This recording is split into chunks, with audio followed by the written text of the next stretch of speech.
آپ صلی اللہ علیہ وسلم کے روزے کی سنہری جالیوں میں سے نظر آنے والا سبز پردہ اور اس کے پیچھے موجود 3 ایسی دیواریں ہیں کہ جن میں نہ کوئی دروازہ، نہ کوئی کھڑکی اور نہ ہی کوئی راستہ ہے کہ جس سے کوئی شخص اندر داخل ہو سکے، لہذا براہ راست قبر تک اور آپ صلی اللہ علیہ وسلم کی رفقا کی قبروں تک رسائی حاصل کرنا ناممکن ہے۔ جبکہ روزے کی گنبد کے مطابق بھی لوگ یہ سوال کرتے ہیں کہ گنبد کے اوپر کچھ کھڑکیاں موجود ہے، اس کی حقیقت کیا ہے؟ تو اس کے متعلق جان لیجئے کہ ان کھڑکیوں سے روشنی اور ہوا تک اندر نہیں جا سکتی، کیونکہ یہ مکمل طور پر سیل ہے اور انہیں ایئر ٹائٹ کیا گیا ہے۔ البتہ روزے کی گنبد کے حوالے سے بتایا جاتا ہے کہ یہ پہلے لکڑی کا بنایا گیا اور پھر ایک دن تیز بجلی چمکنے سے اس پر آگ لگی اور اسی دوران یہ تباہ ہو گیا۔ اس کے بعد روزے کی گنبد کو اینٹ سے بنایا گیا اور پھر اس پر آگ لگی اور تباہ ہو گیا۔ اب روزے کے گنبد اس طریقے سے بنائے گئے ہیں کہ اب مکمل طور پر محفوظ ہے اور ان کے اندر جانے کا کوئی راستہ موجود نہیں ہے۔ باہر کی جانب جو کھڑکیاں نظر آتی ہے اسے مکمل طور پر بند کیا گیا ہے تاکہ کوئی بھی شخص اور کوئی بھی چیز اندر داخل نہ ہو سکے۔ دوستو، دنیا بھر کے مسلمانوں کی یہ خواہش ہوتی ہے، ان کے دل کی آرزو ہوتی ہے اور ساری زندگی اللہ تبارک و تعالیٰ سے یہ دعا کرتے ہیں کہ اے مالک، ایک بار اپنے گھر کی حاضری نصیب کر دے کہ ہم اس کعبہ کو اپنی زندگی میں اپنی آنکھوں سے دیکھے، اپنے چشمے تصور میں رکھ کر دن میں 5 بار نماز ادا کرتے ہیں اور یہ سمجھتے ہیں کہ اللہ کے گھر کے اندر موجود ہے۔ ہر مسلمان یہ خواہش کرتا ہے کہ اے مالک، ہم اپنے عمرے ادا کرنے کے لیے کعبۃ اللہ میں موجود ہوں، کعبے کا کعبہ یعنی مسجد نبوی کی حاضری نصیب ہو جائے تو وہی انتہائی خوش قسمت ہوں گے، اللہ کا شکر ادا کریں گے، روضہ رسول صلی اللہ علیہ وسلم میں جا کر ہاتھ باندھ کر سلام پیش کریں اور نبی کریم صلی اللہ علیہ وسلم ہم گناہگاروں کے، ہم سیاہ کاروں کے سلام قبول کر لے تو ہمارا بیڑا پار ہو جائے گا اور ہماری آخرت بالکل آسان ہو جائے گی اور ہمارے لیے تمام مشکلیں ختم ہو جائے گی۔ اللہ تبارک و تعالیٰ سے دعا ہے کہ وہ ہم سب کو اپنے گھر کی حاضری نصیب کرے اور روضہ رسول صلی اللہ علیہ وسلم کی حاضری بھی ہماری قسمت میں لکھ دے، آمین ثم آمین۔ لگ بھگ 18,000 دنیاؤں، پلانٹس، گرہ اور کائنات یعنی یونیورس کو پیدا کرنے سے پہلے جب کچھ بھی نہیں تھا تو صرف ایک ذات موجود تھی اور وہ اللہ تبارک و تعالیٰ کی ذات تھی۔ تب اللہ تبارک و تعالیٰ کی ذات نے یہ چاہا کہ میری ذات کے علاوہ کوئی ایسا ہو جو میری شان و شوکت اور میری طاقت کو پہچانے اور میری تعریف کرے، تو اللہ تبارک و تعالیٰ نے اپنے ہی نور میں سے سب سے پہلے اپنے محبوب کے نور کو پیدا کیا۔ بس جیسے ہی یہ نور پیدا ہوا تو اس نور نے اپنے پیدا کرنے والے رب کی بڑائی کو جان کر اس کی تعریف کرنے لگا اور یہ نور اسی طرح لاکھوں سال تک اپنے پیدا کرنے والے یعنی اللہ تبارک و تعالیٰ کی تعریف کرتا رہا اور اس طرح لاکھوں سال گزر گئے تو اللہ تبارک و تعالیٰ کو اس نور یعنی نور محمدی کے تعریف کرنے کا یہ انداز اس طرح پسند آیا کہ اللہ تبارک و تعالیٰ نے اپنے محبوب کے نور کو اونچا مرتبہ دینا چاہا تو اس وقت اللہ تبارک و تعالیٰ نے ایک حکم جاری کیا اور اللہ تعالیٰ کے حکم سے 12 پردے تیار ہو گئے اور جب یہ 12 پردے تیار ہو گئے تو یہ نور اسی طرح ان 12 پردوں کے اندر رہ کر اللہ تبارک و تعالیٰ کی تعریف کرتا رہا۔ اللہ کے حکم سے جو 12 پردے تیار ہوئے ان پردوں کے نام یہ ہیں: نمبر 1 حجاب قدرت، نمبر 2 حجاب عزت اور نمبر 4 حجاب غیب اور نمبر 5 حجاب جبروت اور نمبر 6 حجاب رحمت اور نمبر 7 حجاب نبوت اور نمبر 8 حجاب کبریا اور نمبر 9 حجاب منزلت اور نمبر 10 حجاب رفعت اور نمبر 11 حجاب سعادت اور نمبر 12 حجاب شفاعت۔ میرے دوستو، نور محمدی پہلے پردے میں یعنی حجاب قدرت میں 12,000 سال تک اللہ تبارک و تعالیٰ کی یہ تسبیح پڑھتا رہا، سبحان اللہ العلی الاعلی۔ اسی طرح نور محمدی دوسرے پردے یعنی حجاب عظمت میں 11,000 سال تک اللہ تبارک و تعالیٰ کی یہ پاکی بیان کرتا رہا۔ دوسرے پردے یعنی حجاب عظمت نے 11,000 سال تک اللہ تبارک و تعالیٰ کی پاکی بیان کرتا رہا۔ اسی طرح نور محمدی تیسرے پردے میں حجاب عزت میں 10,000 سال تک اللہ تبارک و تعالیٰ کی تسبیح پڑھتا رہا۔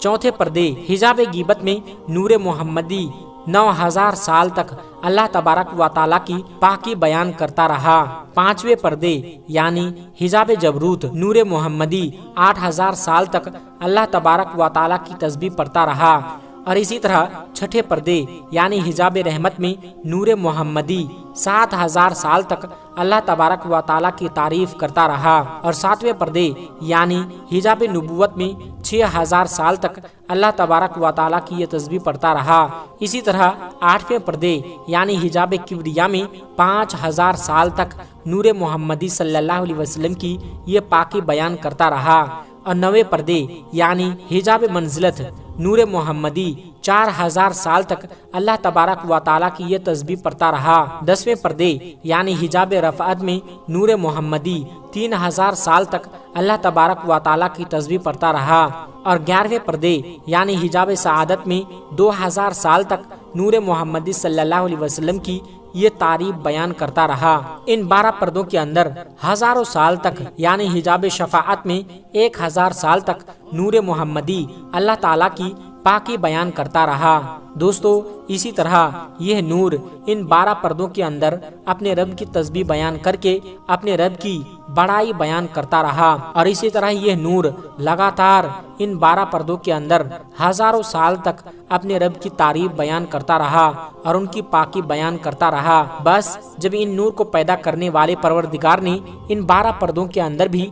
اپنے محبوب کے نور سے اپنی تعریف سنا تو اللہ تبارک و تعالیٰ اپنے محبوب کے نور سے اس طرح خوش ہوا کہ اللہ تعالیٰ نے ایک کرسی کو پیدا کیا۔ اسی طرح اللہ تعالیٰ نے اپنے حکم سے کرسی کے بعد لوح یعنی تختی اور تختی کے بعد قلم کو پیدا کیا، اور اس کے بعد اللہ تبارک و تعالیٰ نے قلم کو یہ حکم دیا کہ اے قلم اپنے پروردگار کے نام سے لکھنا شروع کر۔ تو اس وقت قلم نے اللہ تعالیٰ کی بارگاہ میں عرض کی کہ یا رب العالمین کیا لکھوں؟ تو اس وقت اللہ تعالیٰ نے قلم سے ارشاد فرمایا کہ اے قلم اپنے لکھنے کی شروعات میرے اس کلام سے کر اور لکھ لا الہ الا اللہ محمد الرسول اللہ۔ بس جیسے ہی قلم نے نام خدا کے ساتھ نام محمد کو سنا تو قلم اللہ تبارک و تعالیٰ کی بارگاہ میں عرض کرنے لگا کہ یا رب العالمین یہ اتنے اونچے مرتبے والا کون ہے جس کا نام تیرے نام کے ساتھ لکھا جا رہا ہے؟ تو اس وقت اللہ تبارک و تعالیٰ نے قلم سے یہ ارشاد فرمایا کہ اے قلم اگر تو جاننا چاہتا ہے تو اس بات کو جان لے اور اس نور کی شان کو پہچان لے، یہ میرے محبوب ہیں،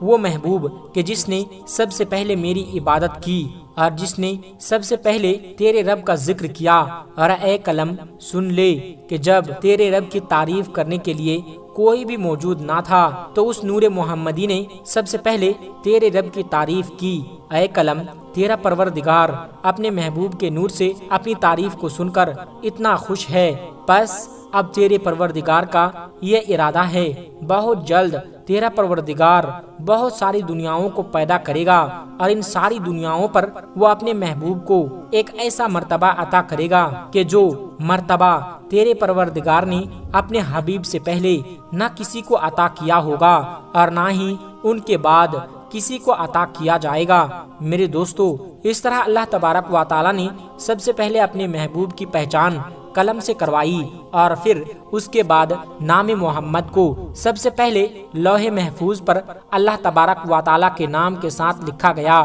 اور یہ نام محمد 4,000 آسمانی سال تک لوح محفوظ پر نور کی طرح چمکتا رہا۔ میرے دوستو، اسی طرح لوح و قلم کو پیدا کرنے کے بعد اللہ تبارک و تعالیٰ نے اپنے محبوب کے نور میں سے بہت ساری دنیاؤں کو پیدا کرنے کا ارادہ فرمایا تو اس وقت اللہ تبارک و تعالی نے ایک حکم جاری کیا اور اللہ تعالیٰ کے حکم سے نور محمدی 5 حصوں میں بٹ گیا۔ چنانچہ اللہ تبارک و تعالی نے اپنے حبیب کے نور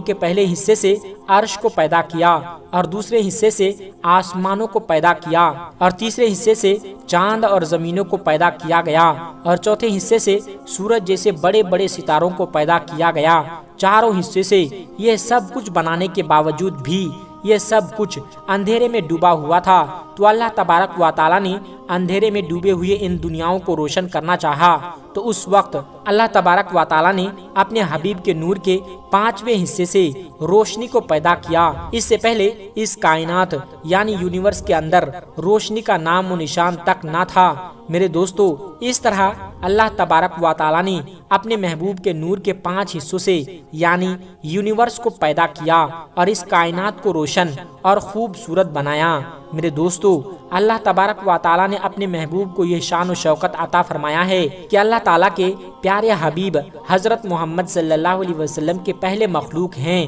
جیسا کہ اللہ تعالیٰ نے اس بات کا ذکر قرآن پاک میں کچھ اس طرح بیان کیا ہے، جیسا کہ اللہ تبارک و تعالیٰ سورہ مریم کی آیت نمبر 93 میں ارشاد فرماتا ہے کہ آسمانوں اور زمینوں اور اس کائنات میں جو کچھ بھی موجود ہے وہ اللہ تبارک و تعالیٰ کا عبد ہے۔ میرے دوستو، عبد عربی بھاشا میں بندے کو کہا جاتا ہے، یعنی بندگی کرنے والا اور عبادت کرنے والا۔ اور ایک دوسری جگہ پر اللہ تبارک و تعالیٰ اپنے محبوب کی شان بیان کرتے ہوئے ارشاد فرماتا ہے کہ اے میرے محبوب، کہہ دیجئے کہ میں ہی وہ ہوں جس نے سب سے پہلے اپنے رب کی عبادت کی۔ میرے دوستو، یہ بات یاد رہے کہ جب حضور پاک صلی اللہ علیہ وسلم اس دنیا کے اندر تشریف لائے تو بے شک وہ ایک انسانی شکل کے اندر پیدا کیے گئے، لیکن حقیقت میں آپ صلی اللہ علیہ وسلم کی ذات اقدس ایک نور ہے، جس نور سے یہ تمام کائنات یعنی یونیورس چمک رہی ہے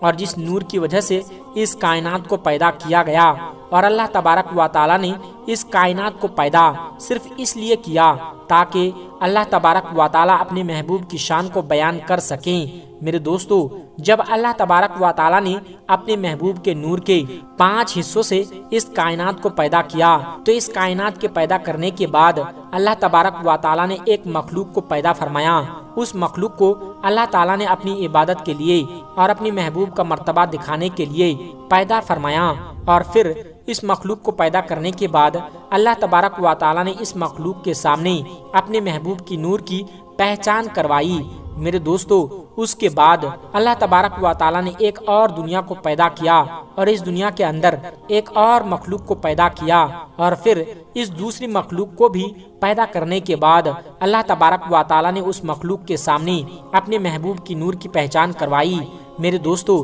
اسی طرح مخلوقات کو پیدا کرتے کرتے اللہ تبارک و تعالیٰ نے ان گنت مخلوقات کو پیدا کیا اور ہر مخلوق کے سامنے اللہ تعالیٰ نے اپنے محبوب کی نور کی پہچان کروائی اور اپنے محبوب کی شان کو بیان کیا۔ دوستو، آپ کو بتاتے چلیں کہ اس کائنات کے اندر اللہ تبارک و تعالیٰ نے جو کچھ بھی پیدا کیا، ان تمام چیزوں کی جان حضور اکرم حضرت محمد صلی اللہ علیہ وسلم کی ذات اقدس ہے۔ اگر اللہ تبارک و تعالیٰ اپنے محبوب کو پیدا نہ فرماتا تو اس کائنات کے اندر کسی بھی چیز کو پیدا نہ فرماتا۔ اللہ تعالیٰ نے اپنے محبوب کی شان کو بیان کرنے کے لیے ان تمام چیزوں کو پیدا فرمایا اور ان ساری دنیاؤں کو پیدا فرمایا، جیسا کہ ایک شاعر نے بڑے ہی خوبصورت انداز میں حضور پاک حضرت محمد صلی اللہ علیہ وسلم کی شان کو اس طرح بیان کیا ہے کہ وہ جو نہ تھے تو کچھ نہ تھا، اور وہ جو نہ ہوں تو کچھ نہ ہوں، جان ہے وہ جہان کی، جان ہے تو جہان ہے۔ اللہ تبارک و تعالیٰ سے دعا ہے کہ اللہ تعالیٰ اپنے پیارے حبیب حضرت محمد صلی اللہ علیہ وسلم کی ذات اقدس پر اپنا سب کچھ قربان کرنے کی توفیق عطا فرمائیں اور ان کی محبت کے اندر جینا مرنا نصیب فرمائیں، آمین یا رب العالمین۔ دوستو، آج کی ویڈیو میں بس اتنا ہی، ملتے ہیں ایک پھر نئی ویڈیو کے ساتھ۔ السلام علیکم ورحمۃ اللہ وبرکاتہ۔